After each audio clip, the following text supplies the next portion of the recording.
Warahmatullahi wabarakatuh. Yang terhormat kepada Dr. Kinkin Yuliati Subarsa Putri, Magister Sains, dan teman-temanku sekalian. Di sini saya beserta kelompok saya ingin mempresentasikan tentang demokrasi dan pendidikan demokrasi di Indonesia. Sebelumnya kami dari kelompok 5 dan saya ingin memperkenalkan anggota kelompok saya.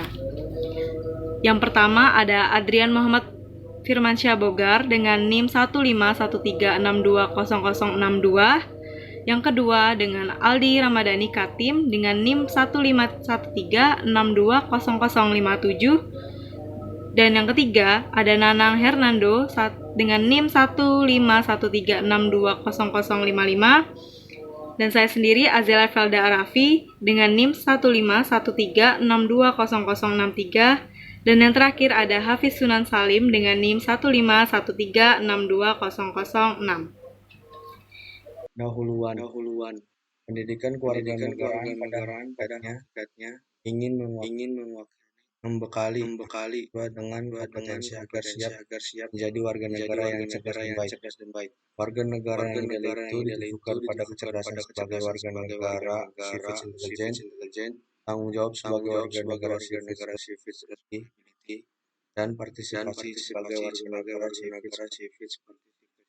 Untuk mencapai kompetisi itu harus memahami tentang demokrasi, arti dan makna demokrasi.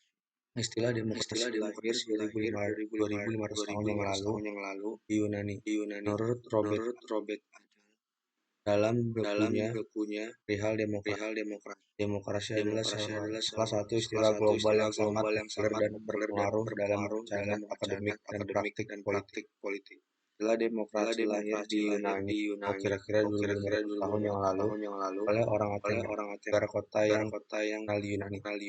Istilah demokrasi atau demokrat berasal dari kata Yunani, yaitu demos dan kratos. Demos dan rakyat dan kratos berarti pemerintahan. Jadi demokrasi artinya pemerintahan rakyat, itu pemerintahan yang menempatkan rakyat sebagai pemegang peran penting dalam menentukan kebijakan. Demokrasi suatu konsep pemerintahan telah lahir jauh sebelum istilah tersebut lahir. Demokrasi bukanlah suatu konsep yang lahir di Yunani yang kemudian berhasil menerobos keluar dari permulaannya yang amat kecil dari sebuah negara kota Athena. Sampai pada saat sekarang ini, demokrasi telah mencapai hampir setiap negara di belahan bumi. Demokrasi telah muncul di tempat-tempat di mana terdapat kondisi yang menguntungkan bagi munculnya demokrasi. Kondisi menguntungkan tersebut muncullah ketika seorang atau kelompok orang merasa terlalu didominasi oleh seorang atau kelompok lain, sehingga melatar belakangi munculnya logika persamaan. Logika persamaan ini yang kemudian mendorong partisipasi demokrasi. Jadi selama ribuan tahun yang lalu, jauh sebelum istilah demokrasi ditemukan di kota Yunani, suatu bentuk demokrasi mungkin kali. Demokrasi menurut Mas Page betulnya bukanlah suatu konsep tentang aturan negara. Tata kehidupan masyarakat demokrasi prosedural dan hak masyarakat negara. Tapi ia telah mendarah daging pada bangsa Yunani puluhan dan bahkan ratusan tahun sebelum Masehi. Dapat dua ciri utama demokrasi bagi yang dipaparkan dalam buku Perihal Demokrasi, yaitu sebuah parlemen nasional yang terdiri dari para wakil yang telah dipilih dan pemerintahan setempat lokal. Yang dipilih rakyat yang pada akhirnya ditunduk pada pemerintahan nasional. Hal juga memberikan 5 indikator proses politik yang berlangsung dramatis demokratif. Pertama, partisipan efektif sebelum sebuah kebijakan digunakan oleh asosiasi. Seluruh anggota harus mempunyai kesempatan yang sama dan efektif untuk membuat pandangan mereka diketahui oleh anggota lainnya. Bagaimana seharusnya dibuat. Kedua, taman suara. Ketika akhirnya tiba-tiba saat dibuat keputusan tentang kebijaksanaan itu, tiap anggota harus mempunyai kesempatan yang sama dan efektif memberikan suara dan seluruh suara harus dihitung sama. Ketiga, pemahaman yang cerah. Dalam batas waktu yang rasional, setiap anggota harus mempunyai kesempatan yang sama dan efektif untuk mempelajari kebijakan-kebijakan alternatif yang relevan dan konsekuensi-konsekuensi yang memungkinkan. Keempat adalah pengawasan. Setiap anggota harus mempunyai kesempatan eksklusif untuk menjelaskan bagaimana dan apa permasalahan yang dibahas dalam agenda. Jadi, proses demokrasi yang dibutuhkan oleh ketiga kriteria sebelum pernah ditutup. Bagaimana kebijakan aspirasi tersebut selalu terbuka untuk dapat diubah oleh para anggotanya. Dan mereka menginginkannya begitu. Kelima adalah pencapaian orang dewasa.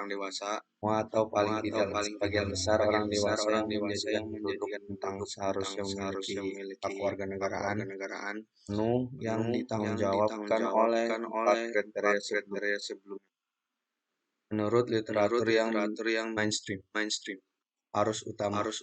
Istilah demokrasi pertama kali dipakai khususnya di kota Athena untuk menunjukkan sistem pemerintahan yang berlaku di sana. Kota-kota di daerah Yunani pada waktu itu merupakan kota kecil. Penduduknya tidak begitu banyak sehingga mudah dikumpulkan oleh pemerintah dalam suatu rapat untuk mengambil keputusan atau kebijakan bersama.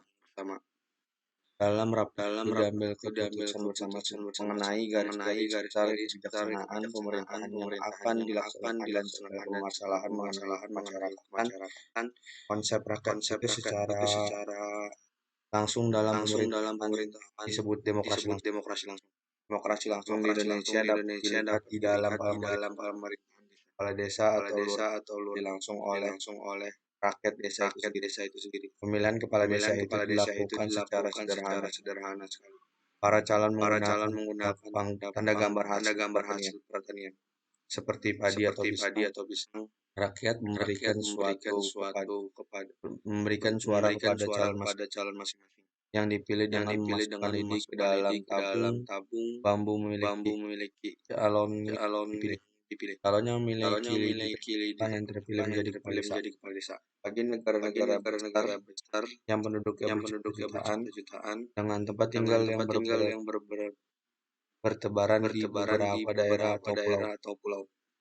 Penerapan demokrasi langsung juga mengalami kesukaran untuk memudahkan pelaksanaan. Setiap penduduk dalam jumlah tertentu memiliki wakilnya untuk duduk dalam suatu badan perwakilan. Wakil-wakil rakyat yang duduk dalam badan perwakilan inilah yang menjalankan demokrasi. Hal ini disebut demokrasi tidak langsung atau demokrasi perwakilan. Istilah demokrasi yang berarti pemerintah rakyat itu sesudah zaman Yunani kuno tidak disebut lagi. Baru setelah meletusnya revolusi Amerika dan revolusi Prancis, istilah demokrasi muncul kembali sebagai lawan sistem pemerintahan yang absolut atau monarki mutlak yang menguasai pemerintahan di dunia barat sebelumnya. Di dalam kenyataannya, demokrasi dalam arti sistem pemerintahan yang baru ini mempunyai arti yang luas, yaitu sebagai berikut. A. Mula-mula demokrasi berarti politik yang mencakup pengertian tentang pengakuan hak-hak asasi manusia, seperti hak kemerdekaan pers, hak bermusyawarah, serta hak memilih dan dipilih untuk badan-badan perwakilan. B. Kemudian digunakan istilah demokrasi dalam arti luas, yang selain meliputi sistem politik, juga mencakup sistem ekonomi dan sistem sosial. Jenis-jenis demokrasi. 1. Demokrasi langsung. Dalam demokrasi langsung, rakyat diikutsertakan dalam proses pengambilan keputusan untuk menjalankan kebijakan pemerintahan. 2. Demokrasi tidak langsung atau demokrasi perwakilan. Demokrasi ini dijalankan oleh rakyat melalui wakil rakyat yang dipilihnya melalui pemilu. Rakyat memilih wakilnya untuk membuat keputusan politik. Aspirasi rakyat disalurkan melalui wakil-wakil rakyat yang duduk di lembaga perwakilan rakyat. 3. Demokrasi perwakilan dengan sistem pengawasan langsung dari rakyat. Demokrasi ini merupakan campuran antara demokrasi langsung dengan demokrasi perwakilan. Rakyat memilih wakilnya untuk duduk di dalam lembaga perwakilan rakyat, tetapi wakil rakyat dalam menjalankan tugasnya diawasi rakyat melalui referendum dan inisiatif rakyat. Demokrasi berdasarkan titik perhatian atau prioritasnya. 1. Demokrasi formal. Demokrasi ini secara hukum menempatkan semua orang dalam kedudukan yang sama dalam bidang politik, tanpa mengurangi kesenjangan ekonomi. Individu diberi kebebasan yang luas sehingga demokrasi ini disebut juga demokrasi liberal. 2. Demokrasi material. Demokrasi material memandang manusia mempunyai kesamaan dalam bidang sosial ekonomi sehingga persamaan bidang politik tidak menjadi prioritas. Demokrasi semacam ini dikembangkan di negara sosialis komunis. 3. Demokrasi campuran. Demokrasi ini merupakan campuran dari kedua demokrasi tersebut di atas. Demokrasi ini berupaya menciptakan kesejahteraan seluruh rakyat dengan menempatkan persamaan derajat dan hak setiap orang. Berdasarkan prinsip ideologi. 1. Demokrasi liberal. Demokrasi ini memberikan kebebasan yang luas pada individu. Campur tangan pemerintah diminimalkan, bahkan ditolak. Tindakan sewenang-wenang pemerintah terhadap warganya dihindari. Pemerintah bertindak atas dasar konstitusi atau hukum dasar. 2. Demokrasi rakyat atau demokrasi proletar. Demokrasi ini bertujuan menyejahterakan rakyat. Negara yang dibentuk tidak mengenal perbedaan kelas. Semua warga negara mempunyai persamaan dalam hukum dan politik. Demokrasi berdasarkan wewenang dan hubungan antar alat kelengkapan negara. 1. Demokrasi sistem parlementer. Ciri-ciri pemerintah parlementer antara lain sebagai berikut. 1. DPR lebih kuat dari pemerintah. 2. Menteri bertanggung jawab pada DPR. 3. Program kebijaksanaan kabinet disesuaikan dengan tujuan politik anggota parlemen. 4. Kedudukan kepala negara sebagai simbol tidak dapat diganggu-gugat. D. Nilai-nilai demokrasi. Demokrasi tidak hanya menyangkut sistem politik, tetapi juga mengandung sistem nilai yang dianut oleh negara demokrasi. Hal yang paling utama dalam menentukan berlakunya sistem demokrasi di suatu negara ialah ada atau tidaknya asas-asas demokrasi pada sistem itu, yaitu A. Pengakuan hak-hak asasi manusia sebagai penghargaan terhadap martabat manusia dengan tidak melupakan kepentingan umum. B. Adanya partisipasi dan dukungan rakyat kepada pemerintah. Jika dukungan rakyat tidak ada, sulitlah dikatakan bahwa pemerintahan itu adalah suatu pemerintahan demokrasi. Henry B. Mayo dalam Mariam Budiarjo telah mencoba untuk merinci nilai-nilai demokrasi. Nilai-nilai yang diutarakan oleh Henry B. Mayo antara lain: A. Menyelesaikan perselisihan dengan damai dan secara lembaga. B. Menjamin terselenggaranya perubahan secara damai dan dalam suatu masyarakat yang sedang berubah. C. Menyelenggarakan pergantian pimpinan secara teratur. D. Membatasi pemakaian kekerasan seminimal mungkin. E. Mengakui dan menganggap wajar adanya keanekaragaman. F. Menjamin tegaknya keadilan. Dengan demikian, untuk melaksanakan nilai-nilai demokrasi perlu diselenggarakan beberapa lembaga, yaitu A. Pemerintahan yang bertanggung jawab. B. Suatu dewan perwakilan rakyat yang mewakili golongan-golongan dan kepentingan dalam masyarakat yang dipilih melalui pemilihan umum secara bebas dan rahasia, di mana dewan ini harus mempunyai fungsi pengawasan terhadap pemerintah, tentu saja pengawasan yang konstruktif, kritik membangun, dan sesuai normatif, aturan yang berlaku. C. Suatu organisasi politik yang mencakup satu atau lebih partai politik yang menjalin hubungan yang rutin dan berkesinambungan antara rakyat dengan pemerintah. D. Pers dan media massa yang bebas untuk menyatakan pendapat. E. Sistem peradilan yang bebas untuk menjamin hak-hak asasi dan mempertahankan keadilan.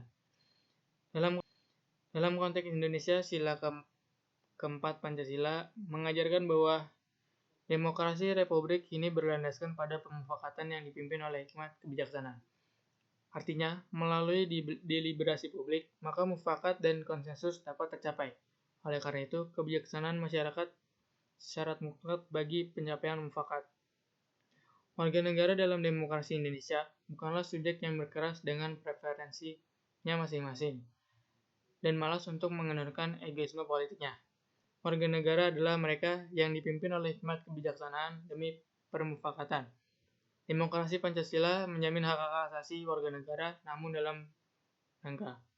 Demokrasi Pancasila hanya dapat dilaksanakan dengan baik apabila nilai-nilai yang terkandung di dalamnya dapat dipahami dan dihayati sebagai nilai-nilai budaya yang mempengaruhi sikap hidup politik pendukung. Prinsip demokrasi. Demokrasi juga memiliki beberapa prinsip yang penting di dalamnya.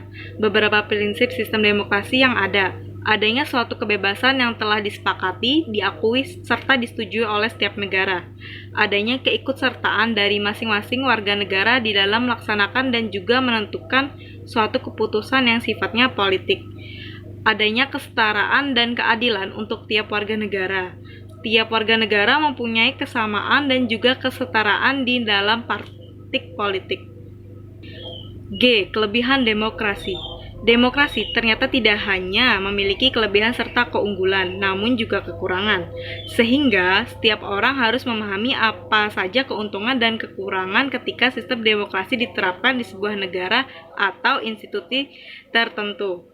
Berikut ini adalah penjelasan terkait kelebihan dan kekurangan demokrasi yang bisa dijadikan sebagai bahan pertimbangan. Yang ke-1, adanya kesamaan hak yang mengakibatkan tiap masyarakat diperkenankan atau boleh untuk mengambil bagian dalam bidang politik. Yang kedua, penerimaan akan suatu kekuasaan ditetapkan berdasar pada suara ataupun kehendak rakyat. H. Kekurangan atau kelemahan sistem demokrasi. Kepercayaan rakyat kepada penguasa sangat mudah untuk digoyahkan, karena berbagai dampak yang sifatnya negatif seperti media yang tidak memiliki sifat objektif atau bahkan memiliki kecenderungan subjektif atas informasi atau berita tertentu. Berkaitan dengan kesamaan hak akan kerap dinilai tidak adil, karena berdasarkan kepada pendapat para ahli bahwa tiap orang mempunyai pemahaman politik yang beragam alias tidak bisa sama persis. Konsentrasi atau fokus dari pemerintahan yang sedang menjabat menjadi berkurang dikarenakan mendekati pemilihan umum yang akan datang. Selanjutnya akan dibacakan oleh Hafiz Sunan Salim. Terima kasih. Pendidikan Demokrasi menurut Ina Putra dan Budiman Syah 2007.2/2010 adalah upaya sistematis yang dilakukan negara dan masyarakat untuk memfasilitasi individu warga negara agar memahami, menghayati, mengamalkan dan mengembangkan konsep, prinsip, dan nilai demokrasi sesuai dengan status dan perannya dalam masyarakat. Di negara kita, pendidikan kewarganegaraan adalah wahana pendidikan demokrasi. Seperti penjelasan Sumarwa Al-Mukhtar 2001.29 bahwa mata pelajaran PKN memiliki potensi yang strategis untuk dikembangkan sebagai pendidikan demokrasi karena secara etimologis antara lain mengembangkan nilai dan kesadaran untuk menegakkan negara hukum. Secara terfokus, tujuan pendidikan demokrasi adalah untuk menumbuhkan kesadaran berdemokrasi, pengetahuan mengenai mekanisme demokrasi seperti democratic responsibility, transparansi, fishbowl, dan lain-lain. Selain itu, perlu dikembangkan pendidikan demokrasi dalam bentuk kegiatan ekstrakurikuler yang bernuansa demokrasi dan menjadikan sekolah sebagai lingkungan yang demokrasi dan pelibatan siswa dalam kegiatan masyarakat. J. Visi pendidikan demokrasi. Visi dari pendidikan demokrasi adalah sebagai wahana substansif, pedagogis, dan sosial kultural untuk membangun cita-cita, nilai, konsep, prinsip, sikap, dan keterampilan demokrasi dalam diri warga negara melalui pengalaman hidup dan berkehidupan demokrasi dalam berbagai konteks.